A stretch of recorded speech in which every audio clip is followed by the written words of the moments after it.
Good morning. It is Monday, February 27th of 2012, and this is my video entry for the Mini Wargamings / Worthy Paintings $350 shopping spree on miniwargaming.com's online site.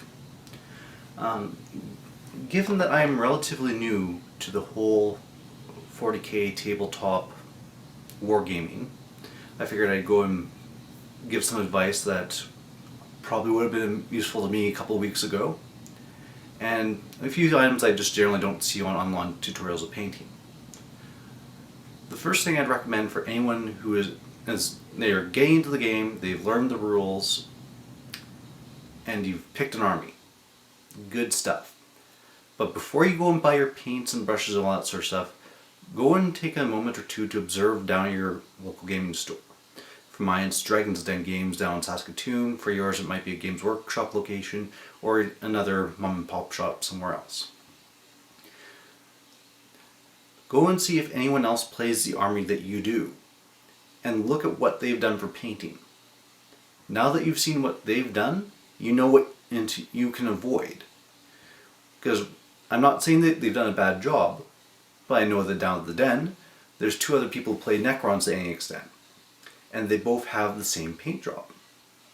The easiest way to avoid this is, having observed what their paint job is, go and make something completely different. Obviously for a lot of Space Marine chapters, this is not as easily accomplished. Grey Knights have a particular look, Blood Angels have a particular look, Dark Angels have a particular look, and so on and so forth, unless you're doing a generic chapter. But Tau, Eldar, Dark Eldar, Necrons, Tyranids, they're free game.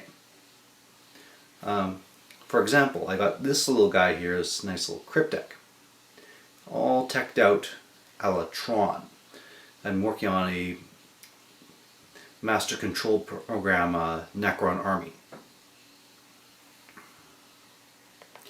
And no one else down at the den has a similar looking Necron army. In fact, is quite axiomatically opposite what everyone else is running, because everyone else is running nice, bright, flashy Necrons. Another piece of advice I'd offer for anyone just starting to get going: paint on the sprues whenever possible. This lets you get, especially with models like Necrons or Tyranids, where you have a lot of nooks and crannies where things will be overlapping. It'll be next to impossible to properly get your brush into those nooks and crannies to go and paint those inner bits once it's assembled.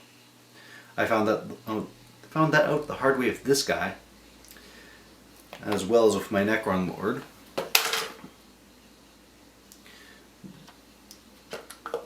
But it's just going peachy keen on the sprue, because you have access to just about everything almost completely unfettered. Just trim off anything that isn't absolutely necessary to hold it onto the sprue. Like on the staff, there was a whole bunch of extra scaffolding on there that I took off, so that way I didn't have to worry about as much touch-up work once I get it assembled. Go and get all your base work done, then take it off, assemble it, do whatever touch-up you need, and do any kind of finishing details you want.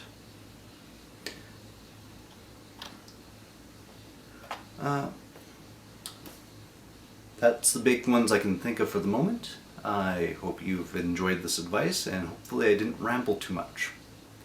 Have a nice day, and best luck to all the other entrants.